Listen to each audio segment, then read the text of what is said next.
Fais pas ci, fais pas ça, viens ici, mets-toi là. Bonjour Fabienne.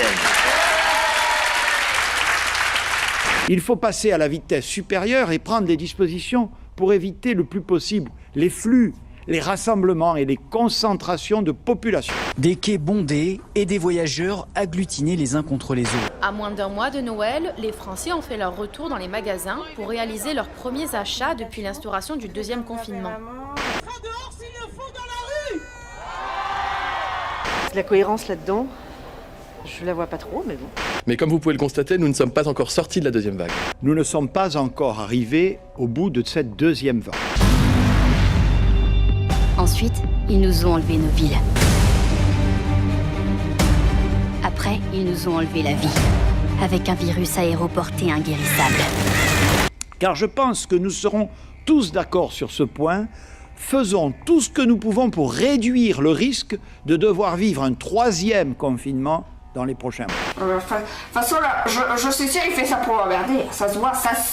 Mais les règles seront plus strictes que ce que nous avions initialement envisagé. Oh putain, c'est chier, merde. Putain, c'est chier, quoi. Merde. Les établissements recevant du public, dont nous avions prévu la réouverture au 15 décembre, resteront fermés 3 semaines de plus. Étant donné qu'on ne peut subroger aux dépositaires circonstanciés. Non, j'ai dit clairement. Je comprends pas. Non, mais j'ai rien dit là. T'as rien dit. Tiens, voilà pour qui t'arrive. Prendre cette décision avec le président de la République et la ministre de la Culture nous a été particulièrement douloureux, croyez-le bien. Docteur, il faut me débarrasser de lui. Je suis sûr qu'il serait mieux à l'asile. C'est un asile de fous, pas un asile de cons. Il faudrait construire des asiles de cons, mais vous imaginez un peu la taille des bâtiments. Nous rétablirons un couvre-feu dès le 15 décembre, mais il sera durci par rapport à ce que nous avions annoncé.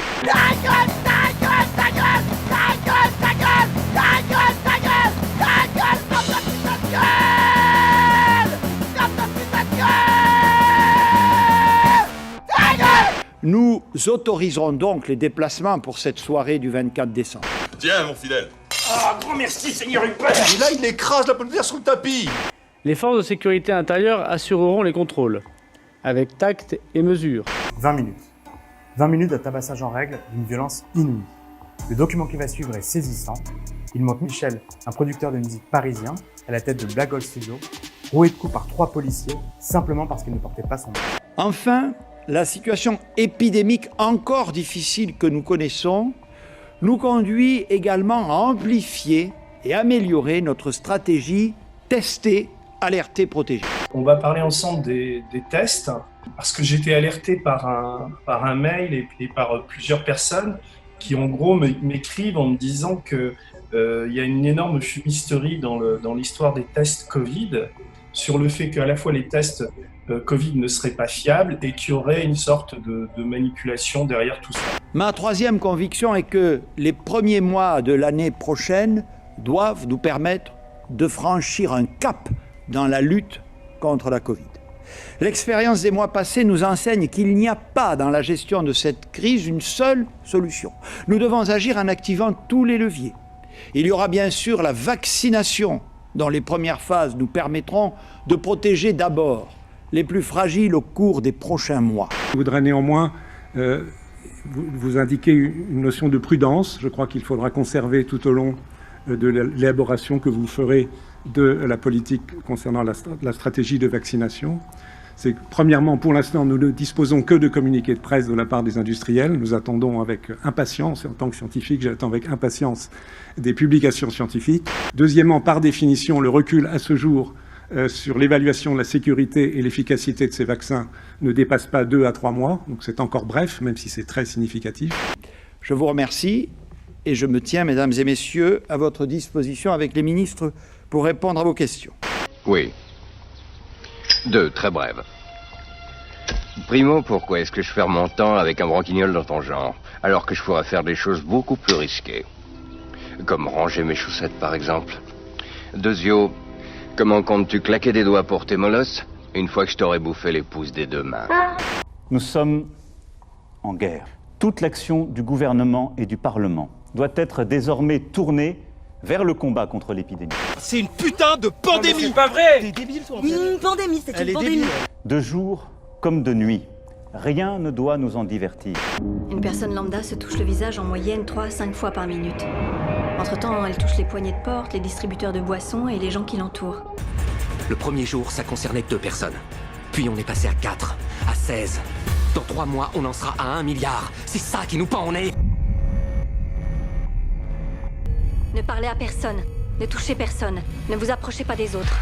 Remontez dans votre voiture. On n'est pas malade. Ce truc a toujours une longueur d'avance sur nous. Il mute. Personne n'est immunisé contre la peur, ni contre la connerie apparemment. Un zapping aussi incohérent, grotesque, maladroit et incompréhensible que ce qui est en train de nous arriver.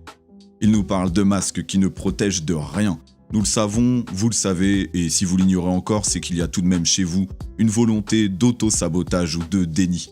Je mets d'ailleurs n'importe qui au défi de me trouver une étude sérieuse qui démontre au-delà de l'opinion, de l'idée ou de la théorie que les masques empêchent un virus aussi mortel que le Covid de se transmettre. D'ailleurs, même le mode de transmission fait débat.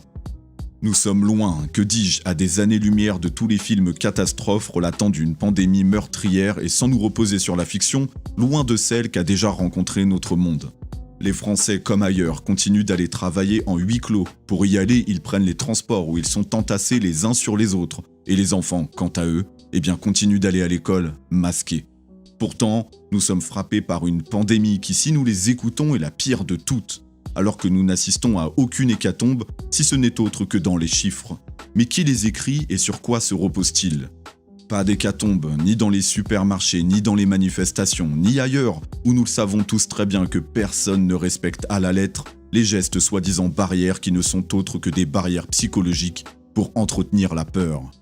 Et il n'y a rien de plus contagieux que la peur, car elle ne repose sur rien d'autre que notre capacité d'anticipation et de prédiction se reposant sur nos modes de croyance.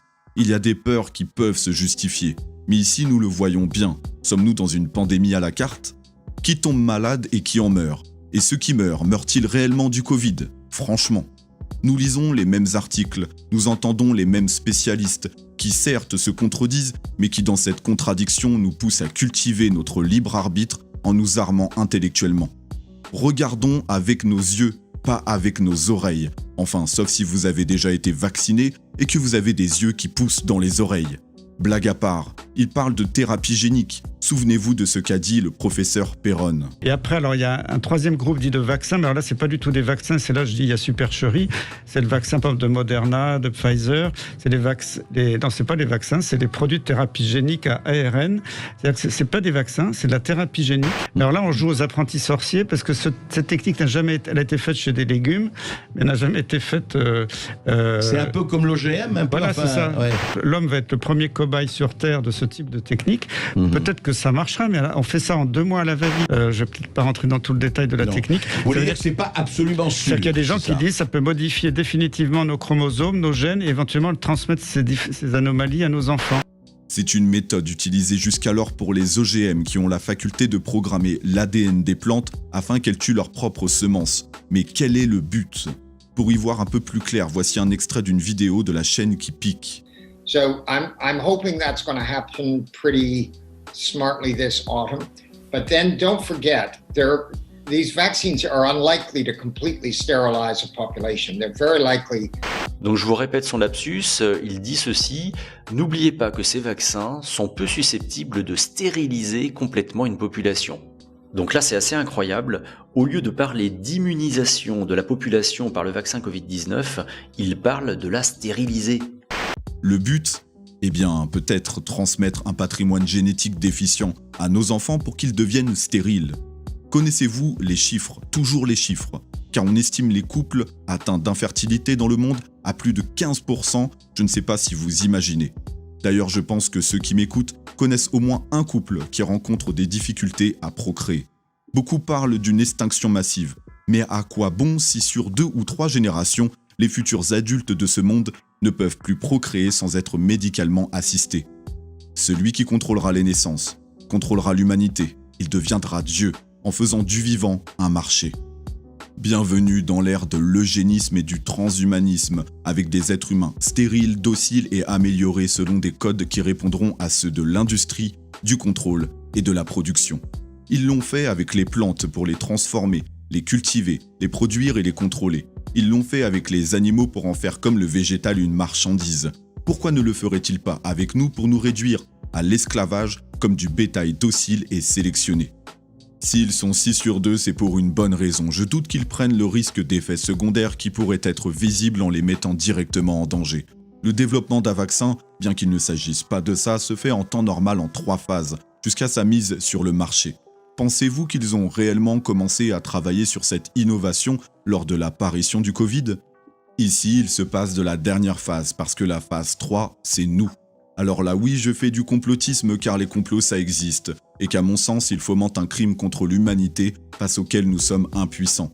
Ici, je l'évoque au sens figuré, mais bientôt, qui sait? Nous l'évoquerons au sens propre du terme, et une chose de sûre, c'est que nous ne serons plus là pour y faire face, car à leurs yeux, nous sommes un produit dont la date de péremption est dépassée.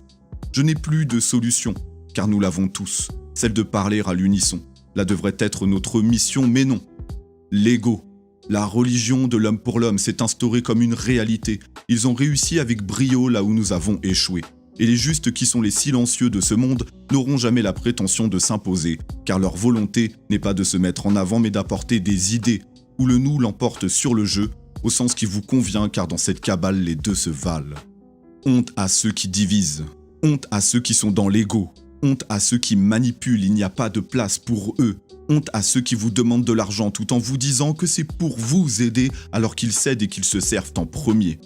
Honte à ceux qui, à mon sens, portent la responsabilité ou du moins une partie de ce à quoi nous assistons par leur capacité à tuer toute forme d'initiative qui pourrait nous sauver, nous acculant dans une impasse, celle de n'avoir d'autre choix que de regarder ce monde se déchirer.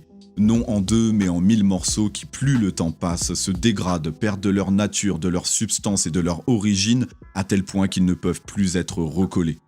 Qui est responsable entre celui qui donne les ordres, celui qui les exécute et ceux qui alimentent l'égrégore de la haine et de la colère, qui se dirigent non contre la cause, mais les symptômes dont nous faisons l'objet, rendant service à ceux qui y trouveront toujours des intérêts. Cette tranche de la population nous condamne à une mort certaine. Nous sommes tous responsables de ceux que nous soutenons et que nous faisons exister. C'est un contenu qui dénote de ceux que j'ai pour habitude de réaliser, je le sais. J'ai tout de même foi en l'humanité. Mais l'humanité, à mon sens, ne réside à l'heure actuelle qu'en quelques êtres humains qui, à mon grand regret, ne peuvent pas faire le poids face à la bêtise, non de quelques-uns, mais d'une masse significative qui nous écrase. Et c'est là où je félicite non mon travail, mais ceux qui le suivent, car vous êtes tous faits d'amour et que vos commentaires, généralement, le prouvent. Merci à vous, car vous faites la démonstration de par vos interventions que l'humanité réside encore en chacun de nous, en chacun de vous, et je vous en félicite, je vous en remercie. Œuvrons pour notre libération. Que Dieu vous garde plus que jamais et paix sur vous. C'était Jeffrey, et je vous dis à bientôt.